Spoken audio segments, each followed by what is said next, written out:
in love with you, baby.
Would you dance if I asked you to dance?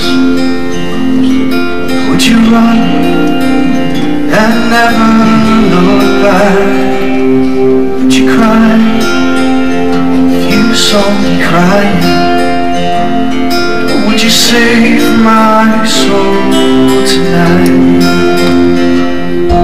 Would you tremble if I touched your lips? Would you laugh? Please tell me this. And would you die for the one you love? Will be in arms tonight. I can be your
September 17, 2018, we enter Canada territory, and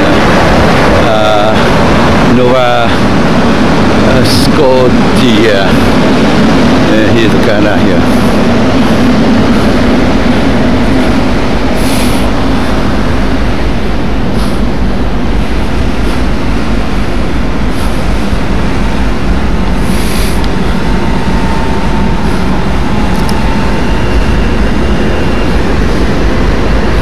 Enter the Canada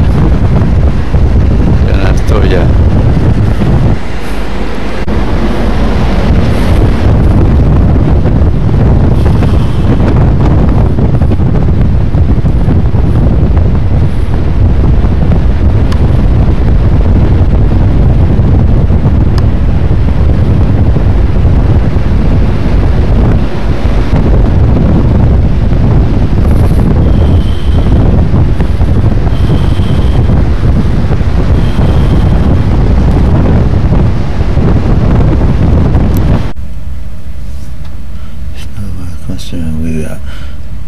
We here to visit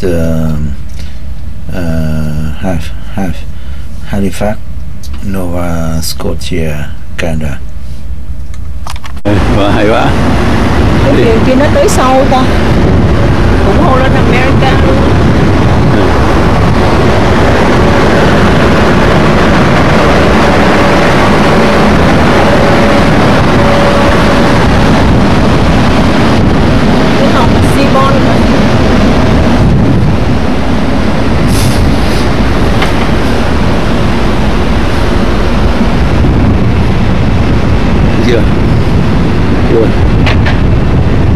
Chưa Halifax, Canada, Nova Scotia. Scotia, Nova là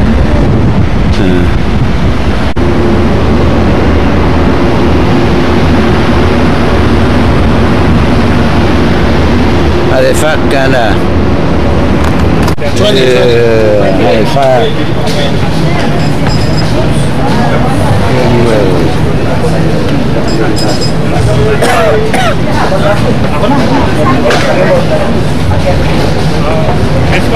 Only medical, only the medical. See you later.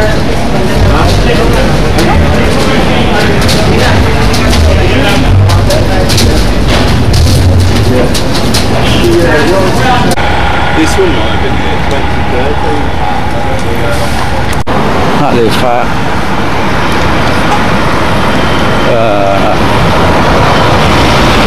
Capital Halifax.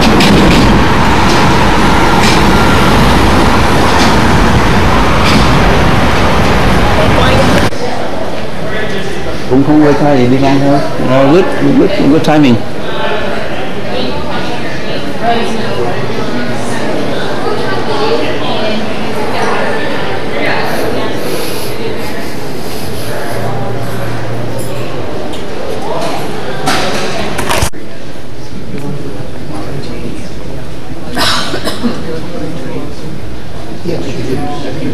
More advanced, almost certificate. Well, right now, the one I read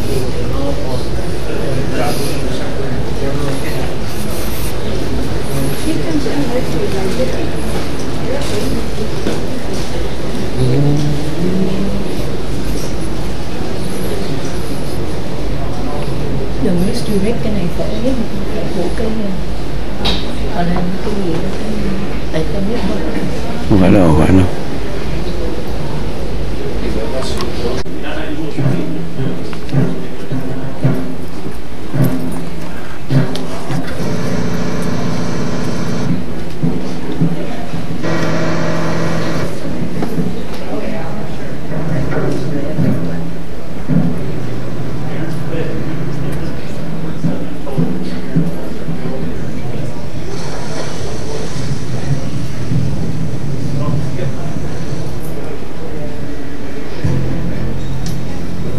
The fortress of Louisbourg, located on the rugged shore of Cape Breton Island, was renowned for its architecture and imposing fortifications.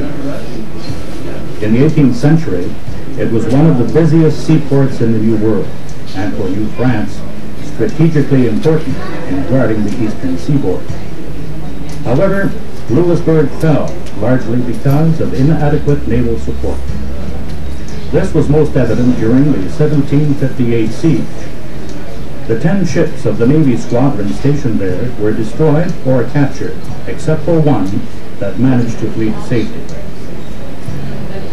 Through the cooperative efforts of the Canadian Park Service of Environment Canada, along with Transport Canada and concerned persons from the diving public, one of these ships now provides visiting divers with a rare opportunity to see another fascinating side of 18th century Louisbourg.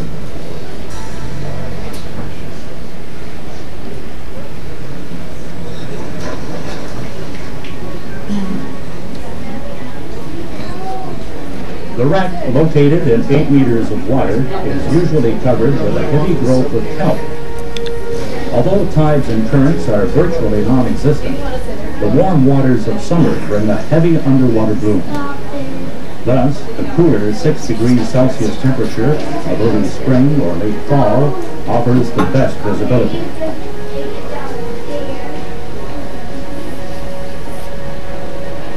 Kelp is everywhere. Its roots, spreading out in all directions, are firmly attached to the many fragile remains. Each year, prior to the start of the diving season, the kelp is carefully removed using pruning shears. This simple but effective tool enables divers to remove the kelp quickly and efficiently with no damage to the resource. Other methods of removing kelp, such as pulling up the plants or cutting them with a knife, can cause serious, irreversible damage to the underlying remains. This is particularly true of cannons, where large sections of surface corrosion are easily displaced.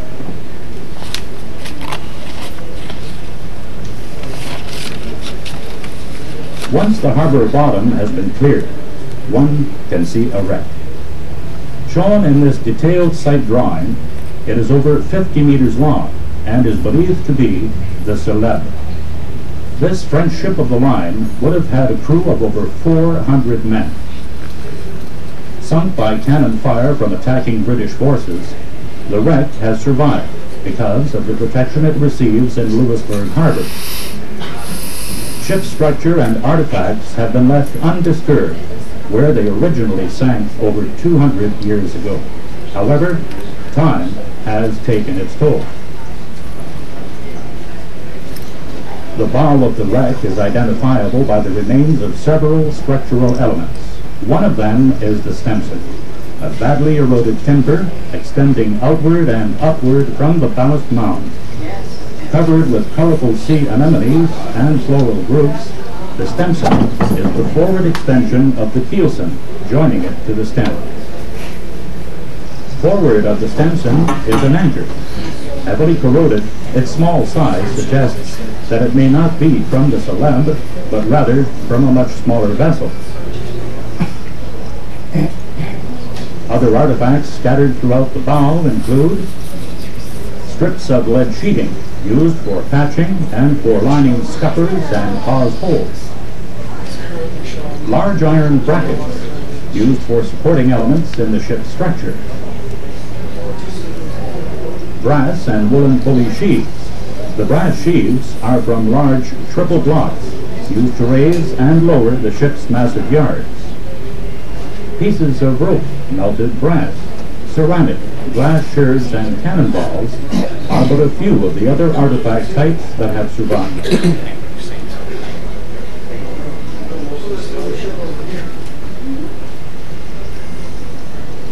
Between the bow and midship are large concentrations of brick, most of which are found next to several large cannons.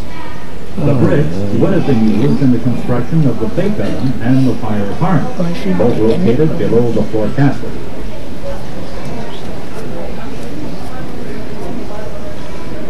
The most conspicuous of artifacts on the wreck site are the 33 complete cannons.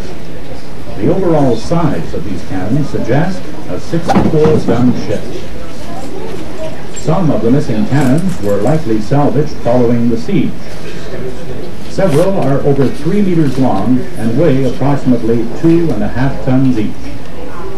Although appearing quite massive and indestructible, they are in fact very fragile.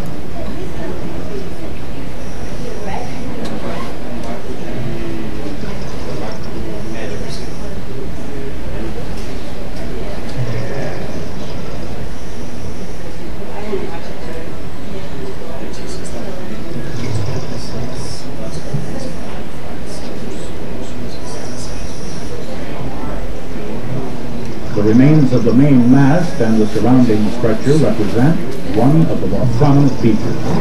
Measuring almost 1 meter in diameter, this once majestic mast would have towered over 50 meters above the upper gun deck.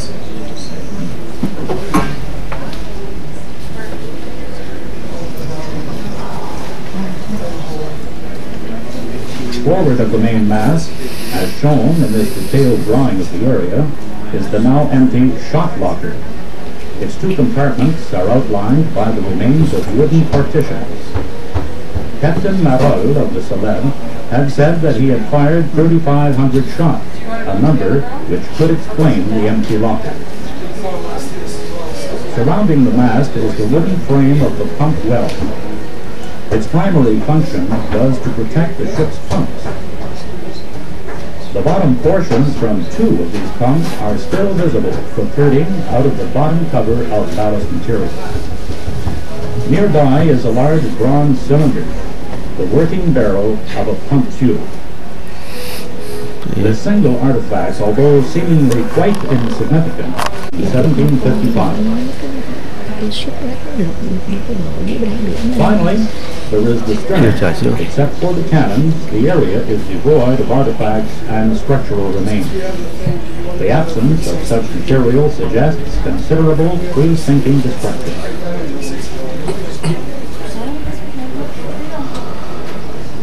The wreck of the Celebre is a rare example of Canada's marine heritage. It is no less important than the fortress itself, for Louisbourg was first and foremost a seaport. The ship was its lifeline. Forced to go in here. What's here?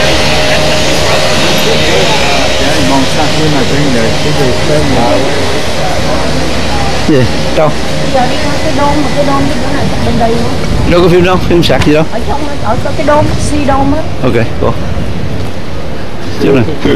Nhiều cái hay. Si đôn nè. Si đôn nè. Mà còn cái giữ cái tích chất không?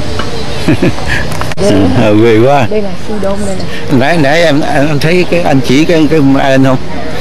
Island mà gọi là cái gì đó, nó là xếp ra một giò. Thì vô đi.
thấy này chụp thấy á.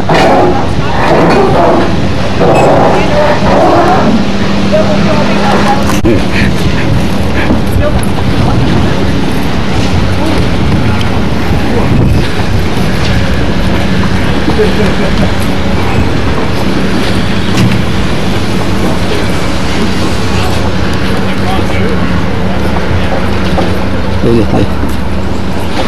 Đây là con ốc cơ nè. Gì? Gì? Ừ.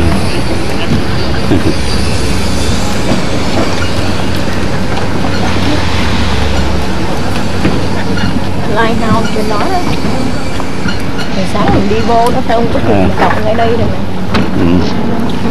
Đi cái bo quắc này gần đó, mình đi lên bên kia. Kệ đi đi mình enjoy hơn, còn kia rất quá mệt lắm.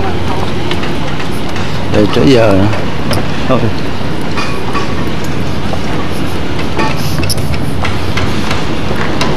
Tại có 20, anh kêu nó gì đó, anh kêu trả trước, nó kêu ra trước thì rẻ hơn, anh coi trả trước 20, còn 9 đồng trả đây mà nó thôi, nhưng mà trả trước có 20. 20 đồng US. Đây là Canadian. 20 US. Chắc US là không nghĩ gì. Không biết, chắc là US. Mà chỗ này hay chứ.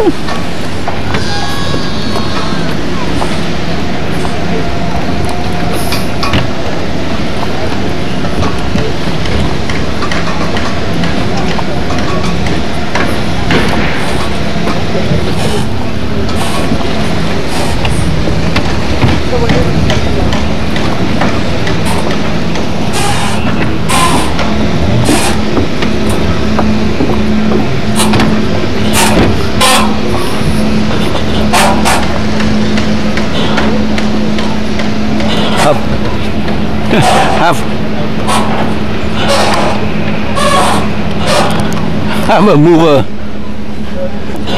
Giống như xe trên đấy. Cái này cũng hay lắm. Đâu nó có cái gì nào ở đây October Harvest Moon Festival ở Halifax 17, bữa nay 17 đúng không? Harvest Moon Festival. Ừ, Harvest Moon Festival nè. Moon Festival là có moon cake không? Bữa nay nhưng mà a great movie, so feel free to lean back a little bit and enjoy the show. An important part of any show is the sound. If I could get you to please take your wireless headsets in your hands. Now they should all already be turned on for you.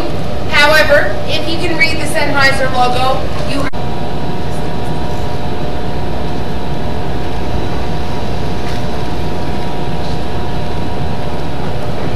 excuse me.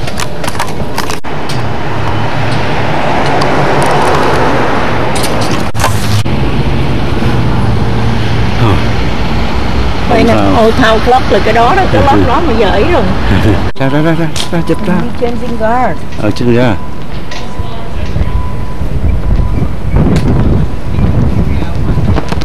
Quay đi. Không là không.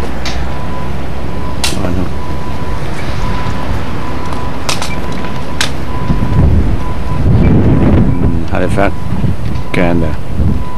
Changing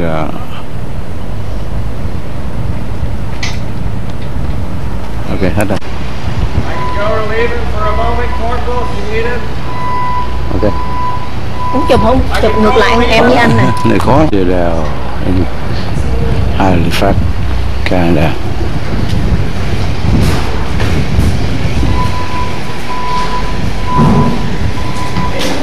Can you come in? What is this used to be in the past? It's like a office or something? Yes, so this is fort that was built to defend the Navy base in Ireland. I need to. That's sort of a more recent thing. Is Oh, is it? being in arms. Oh, okay. Yep. Oh. Donc ici, ça c'est le fusil qui était utilisé par le 78e Highlanders à notre époque. Cette arme représente un gros changement dans le pays.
That's really good, yeah. Oh, good.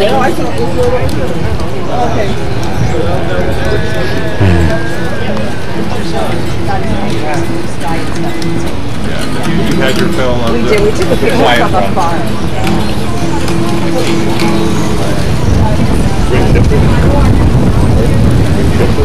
I won't.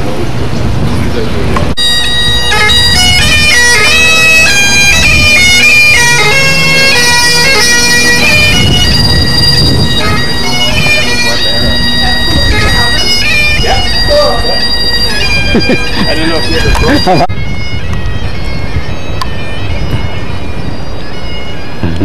Tụi này dân thì nó đi bắt.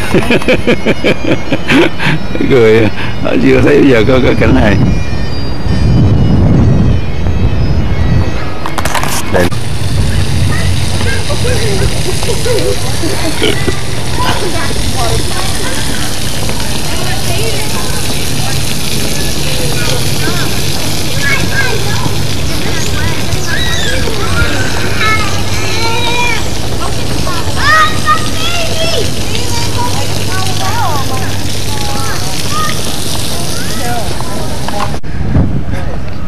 Hayden, that boat's leaving soon. Yeah, it's gonna be leaving soon.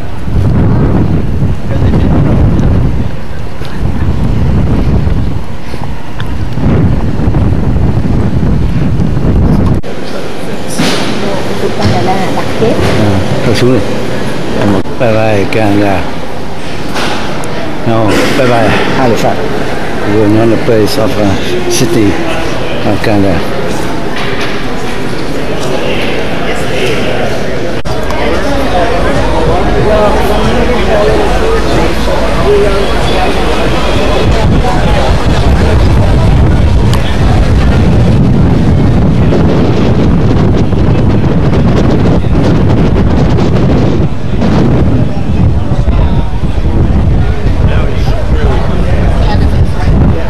We're leaving the park Halifax right now.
Does anybody want to sell their lab space?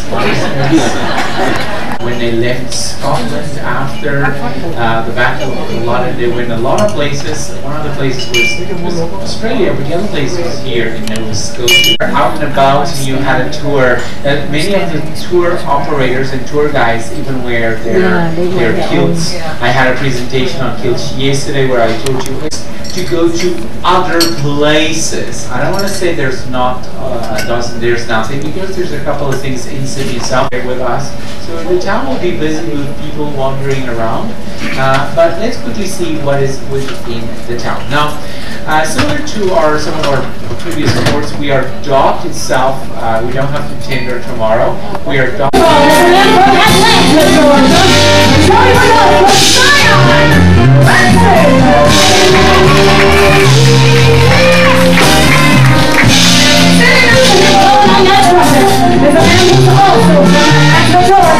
Show your love for Terrence Marshall!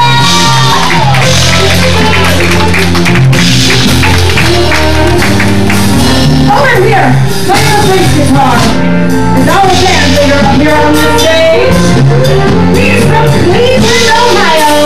Show your love for Mr. John Jones!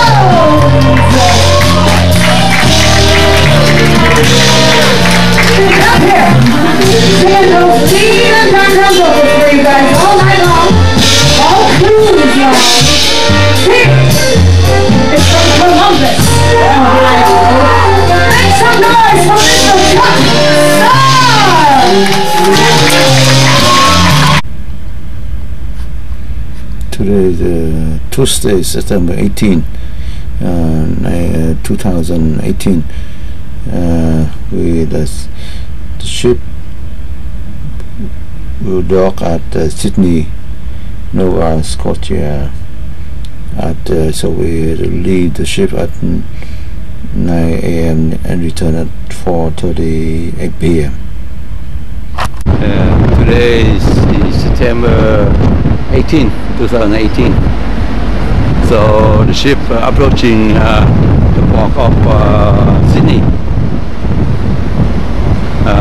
Canada. So now it's 7:45 a.m. The ship will dock in around an hour.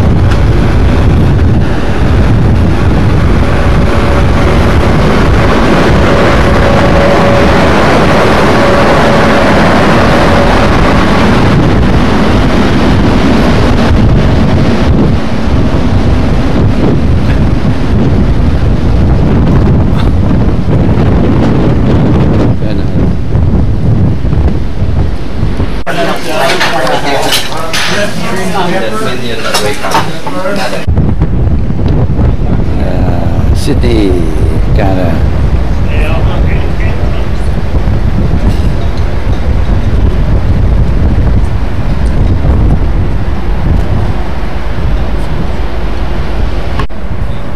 What flag is it? Netherlands. Netherlands? Yes. Why? Because the ship registered. Oh, ship registered in the Netherlands. Yes. But when So you you go have to Netherlands and Canada. But you go to Canada, you should No, put they're the gonna flag. put the Canada flag In up. the Top. top, yeah. Oh, okay.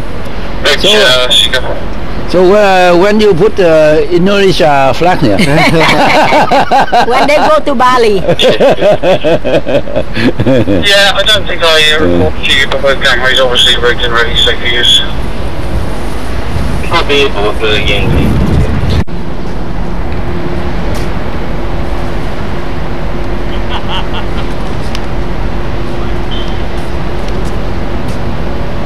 Sydney, Canada, Nova Scotia.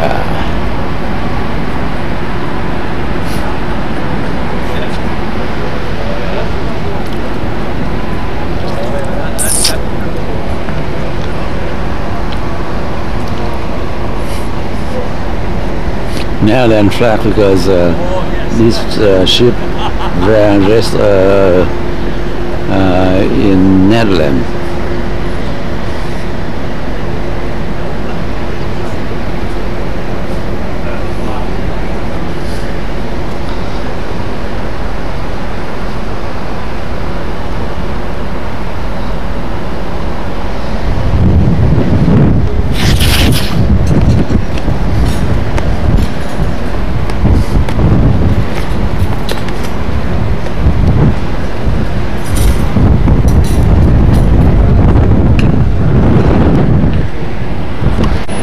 Morning. So it's If you no. It's all over. You're right about that. You're right.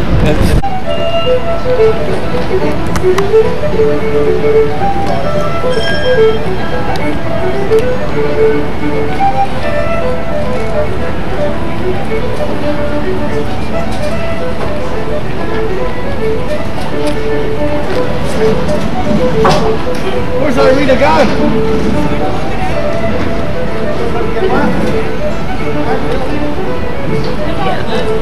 There she is. See, go.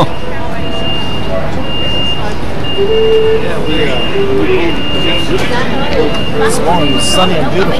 Ngày nay từ cái hướng đó là dành cho mấy người đi cruise bơi.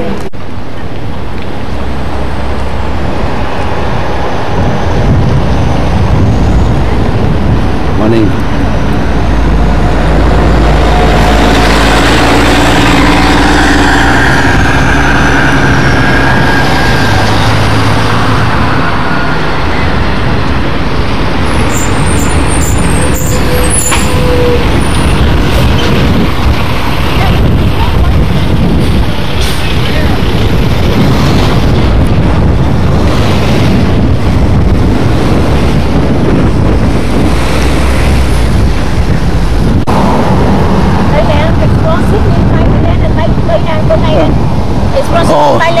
see now. The map as I do it. So basically, we're on the island of Cape Breton, which is part of the province of Nova Scotia, and we're in the little town of Sydney. We're going to be continuing on through the city, along the countryside. We'll cross over the largest span bridge, up a mountain where there'll be 2 look-offs to take pictures, and then we'll come into the little town of Baddeck. At that time, I'll take you up to the fortress, or up to the museum, spend some time in the museum, and when we come out, we'll make a little tour throughout the little town of Baddeck again, going down to the marina, and carrying back in along the same way. Okay. This will take approximately 4 hours, so we're looking at probably somewhere a little after 2, around 2:30 by the time we get back. Okay, thank you. Perfect. What time do we have to be back on the city? 5:30. 5:30. Say Sydney.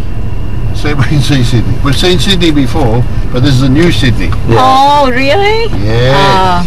No, our Sydney. I read a note in the, because we're from Australia. Yeah, where you guys from? You from Australia? Yeah, from We was Melbourne. there a few months ago. Yeah, not bad. Yeah. Where are you from? California. California. But the original from Vietnam. From Vietnam. From Vietnam. Okay. Yeah. North or south? South. South, of course, south. North. Of course, south. Come on. I was there in 1970. Really? Oh, you know me. Out in Vung Tau. Vung Tau. Oh, right. Beautiful Appreciate that. Thanks for coming to Welcome, our there This guy might have been there too. What first did you do? I was in the Air Force, but I was mainly in Germany, Cyprus, and then down through the Panama, down through Australia, some time in New Zealand. I never did make that. So you missed the Vietnam War. I missed Vietnam, Korea, China, India, that area. You don't miss a lot. No. If you find English. Oh, you miss a lot.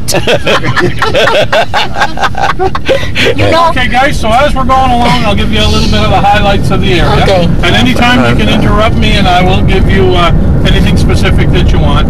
I'll leave the little town of Sydney on the way back, except for the road that we're traveling on the way out. So basically, you're on the island of Cape Breton, which is about 4,000 square miles.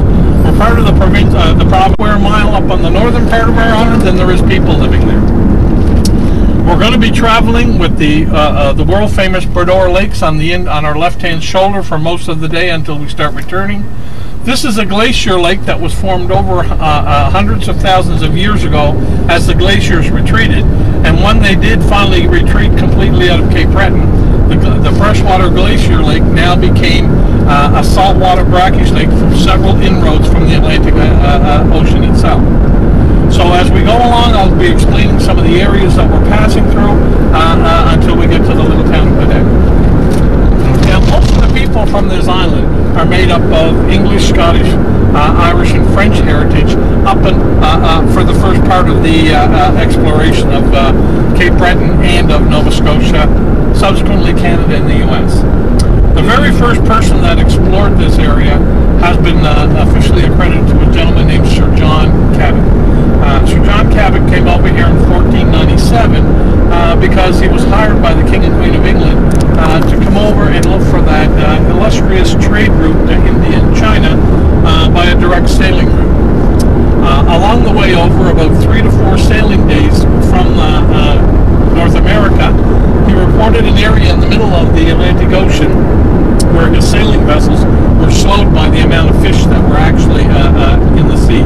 This area subsequently became known as the Grand Banks of Newfoundland and has become one of the most economically important areas that along the eastern and the Atlantic shores, not only for Canada but for the northern New England and states and or provinces and that along Canada. The fish, he was able to lower hand-woven baskets over the side of the ship and bring in over 100-pound codfish. Once he actually landed in North America, he landed in a place up here called Neil's Harbor. Now this area was a protected harbor with a natural water spring.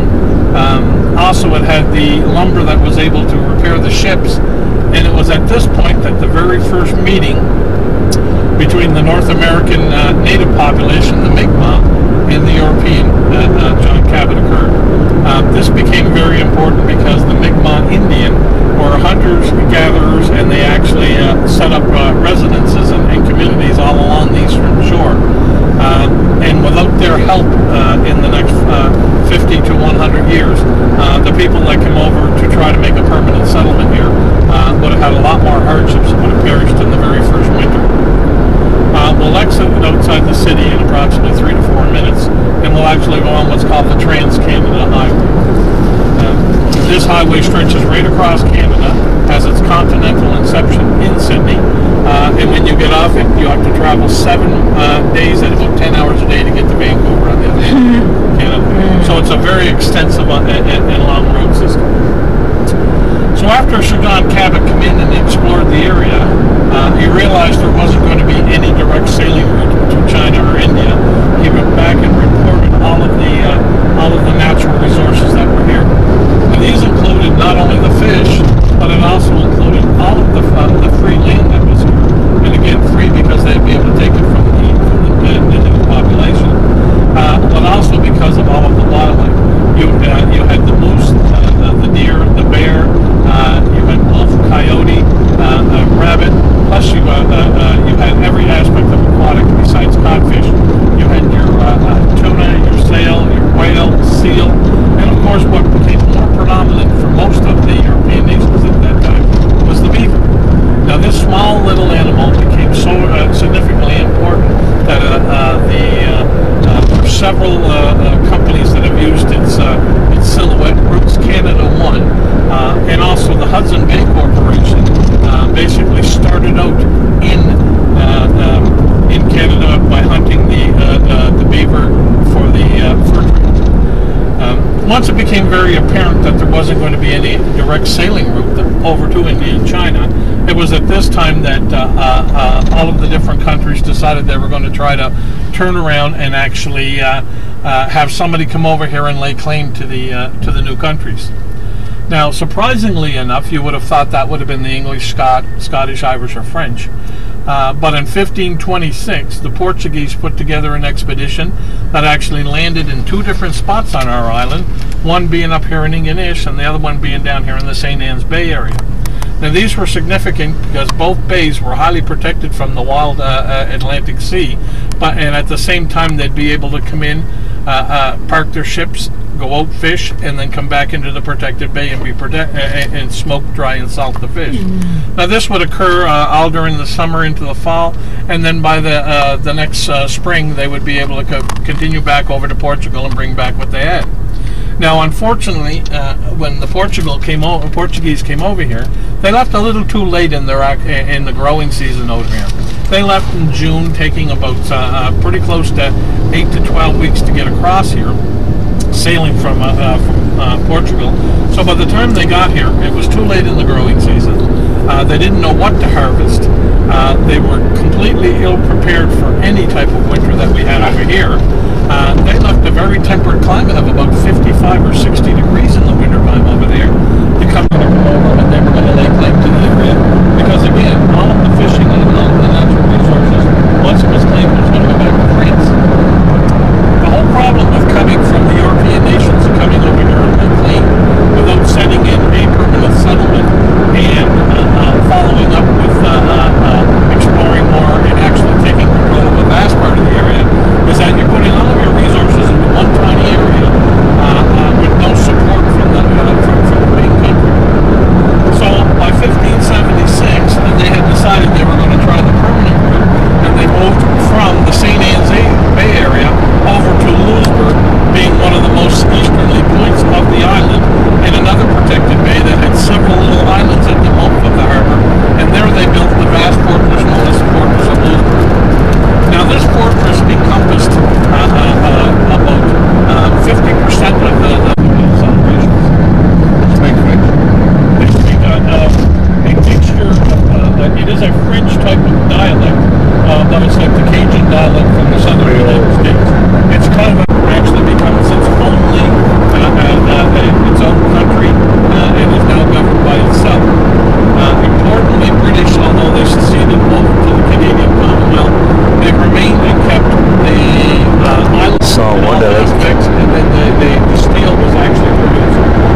Hortons is worldwide famous.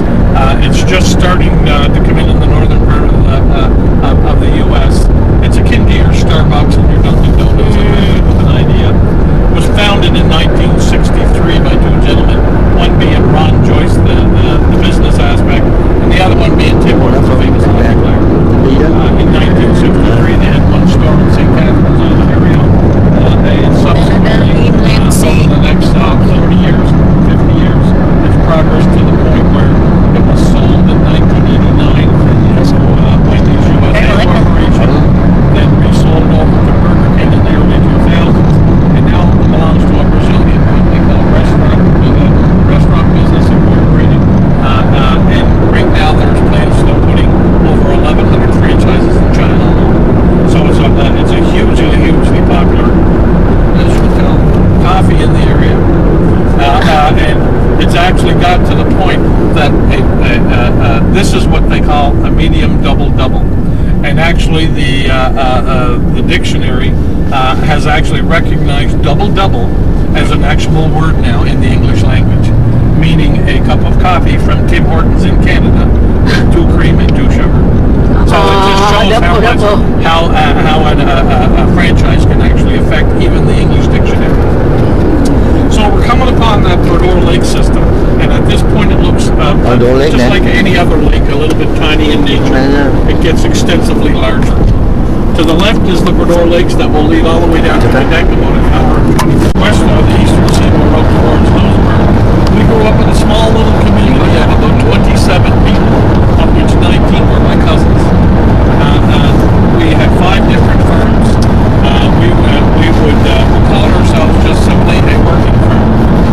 If you guys were coming from the city, you would come out and say, we'd like a half a side of beef, 14 turkeys, 27 chickens, so much pork, and so much root vegetables. And on the farm, of which we had 3 barns, 2 main houses, and 75 acres of land that encompassed part of the lake, we would go out and we would purchase the yearling animals. We would grow them all year long, and come the fall, we would harvest them this time into the late October, slaughter them, package them, and you guys would come up and get your product. Now, this was highly profitable and highly desirable, and it's starting to make a comeback now, because we never used any DDT or any pesticides or any antibiotics or steroids. It was all basically what is now known as a specialty organic or free range. We also, during the harvest season, we produced our own specific products, such as haggis from the sheep's stomach, and all different types of sausage from the casings that were made from the pig intestine. And I mean, it's a little bit of an off-color topic, but this is the way of life back in the early 1950s. We would make a spiced or blood pudding. Oh, you can still get it from several families that produce it, but nothing the same way as my father's and my grandfather used to do it. He had a variety of apples that include Cortland, Little Red, McIntosh, Granny Smith, and there was another bake apple that he called it a cranberry bake apple. It was a funny apple, but he used to use these, and it really did a wonderful job. Now we're going to start getting to that Brodeur Lake system again. It's coming up in front of us and on the left. You'll start to see through the trees in a few minutes. Part of the reason why people come up here for the cattle piece of what you see when you're going on the actual trail itself. Now we'll come down and we'll cross over the largest spanned bridge on the island, which is known as the Seal Island Bridge, and it takes its name directly from the seals. During the winter season, when the seals will molt their pups on the frozen ice up north, when the springtime comes, it breaks up, and the actual seals float on the ice floes until they get to the northern part of Cape Breton Island in the southern part of Newfoundland, at which time the adult seals bring their pups in on several small islands. Left is again a continuation of the Brodeur Lakes that's on the left, and to the right leads up to the Atlantic Ocean. UNESCO. This was awesome. Completed in 1957. Here is what's called Kelly Mountain. Now we'll go up about 730 to 750 feet. The height of the mountains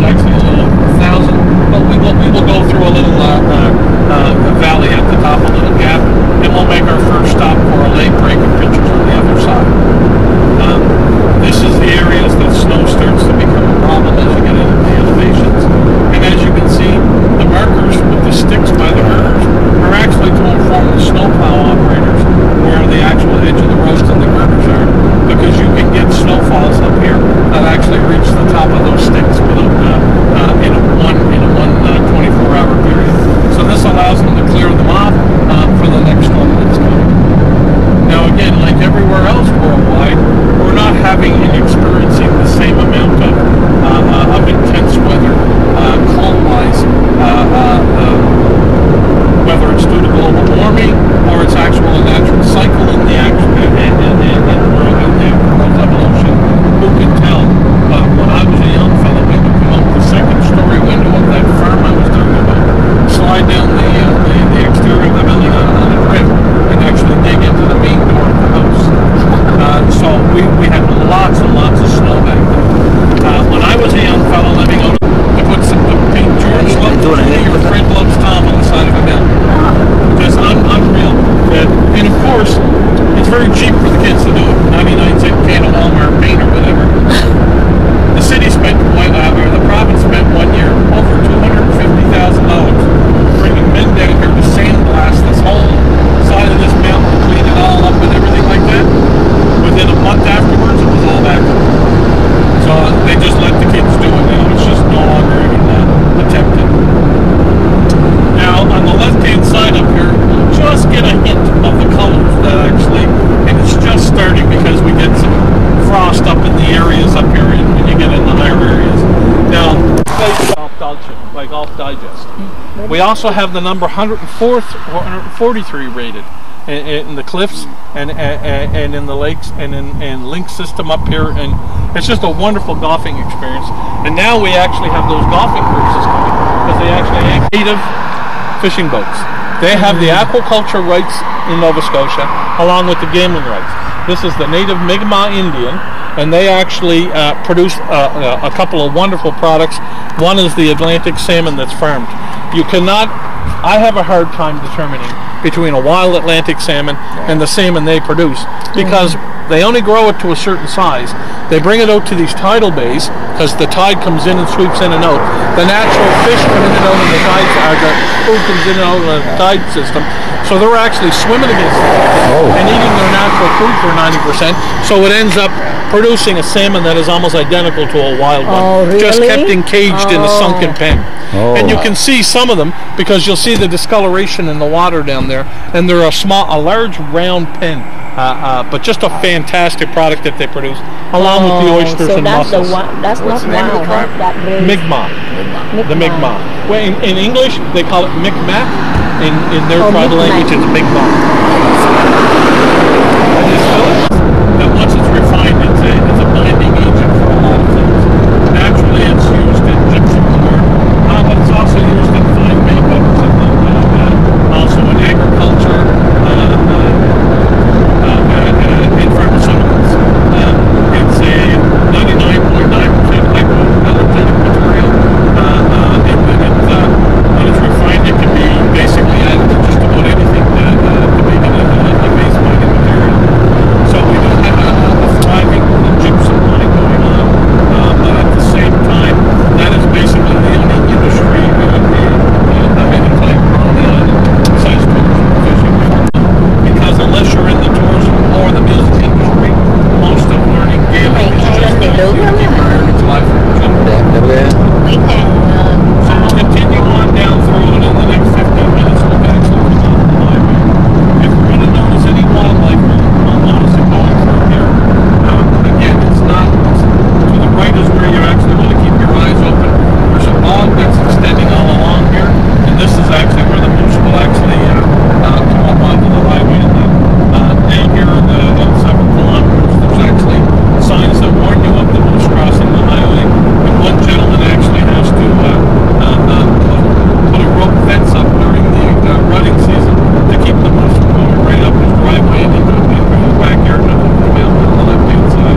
Can you tell a little about the museum? Well, the museum itself is a collection of Alexander Graham Bell's theories, ideas,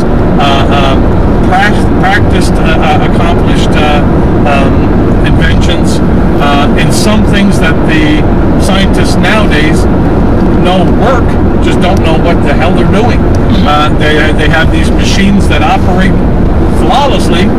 Nobody knows what they were doing. Only Alexander Graham Bell knows what was actually his intention for them. So this again is that little protected bay in Brador Lakes that we've been following along the whole time. It's become highly desirable to have a piece of property down here, as you're going to see by all of the marine craft on the other side. And again, this whole lake system actually supports a very, very hardy and robust fishing community. You can get your lobster, you can get your all throughout the area. You can get salmon, pull 45, 46 pounds big striped bass into this lake. So I mean, there's everything in this lake, right down to shark, cod, haddock, halibut. Every type of aquatic creature comes down through the area. So it's become over the last 20 or 30 years, especially with the cruise ship industry that's coming through the area, to actually procure a piece of land. I'm in the process of trying to buy this little piece right here. There was another property up here I was looking at that had a house on it that they wanted a certain amount for, but the house had to be removed. It was a little bit too old to be repaired. They wanted, I'll show you the property, they wanted $110,000 for the property with the house. But it's a beautiful, beautiful piece of property. Your average price down here is dirt cheap. And I can't even lie about it because they put a big 10 by 12 sign up here that says if you want to have a part of this area, the small little community has a small hospital. It also has a hardware store, a grocery store, a marina, all of the things you need, a little hospital and everything. So the little community has everything in it, plus an 18-hole golf course at the same time. So you do have all that. There's a lot of fish and lobster here. Nice here in the summer. We get a microclimate effect down here because you have the mountains surrounding this lake. This lake will warm up more predominantly than the actual the ocean will. So you'll get some beautiful water temperatures here and air temperatures into the high 80s and low 90s down here in the summer. Right to not too bad. Do you get midges? See, 59,000. Black flies? Yeah, we get a lot of them. No, tie down. So this is, you get a part of this for $60,000. See, so one of those houses. I don't know the whole particulars. I'm thinking there's 2 units to each one. But you don't have to pay property tax here. Property tax inside the city where I am, Sydney. I have a home, the older home that I'm selling this year. It's a 2-story, 3-bedroom house with a 120 by 60 lot with a garage, patio deck, fire hydrant in front, right on a bus route. The bus stops right across the street. And my yearly property taxes are $800 a year. That's very cheap. The economy, and here's the golf course here, the Bell Bay. The economy up here and the cold weather keeps people away. So you don't have those huge taxes, property taxes, municipal taxes. We tax everything else.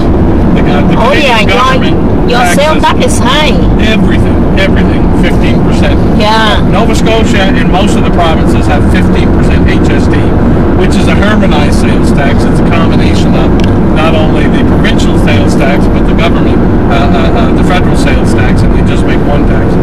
Quebec is a little higher than 15 because they get a little more provincial. And Alberta is a little less because they have no provincial. So, but basically you're going to pay a tax on everything here.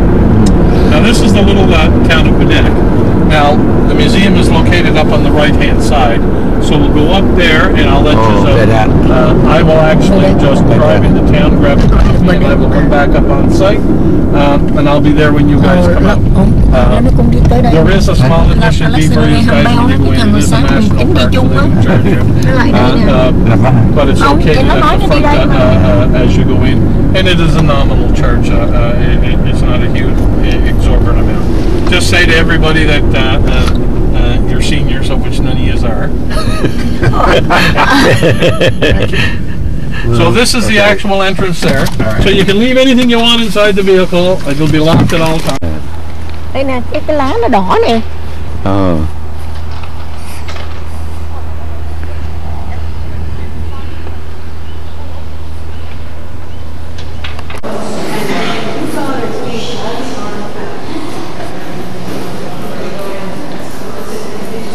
It's a bell up, and the bell Alex.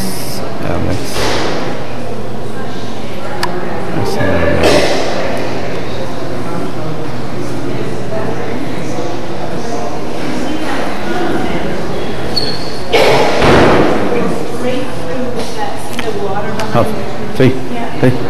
Okay.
Ra luôn.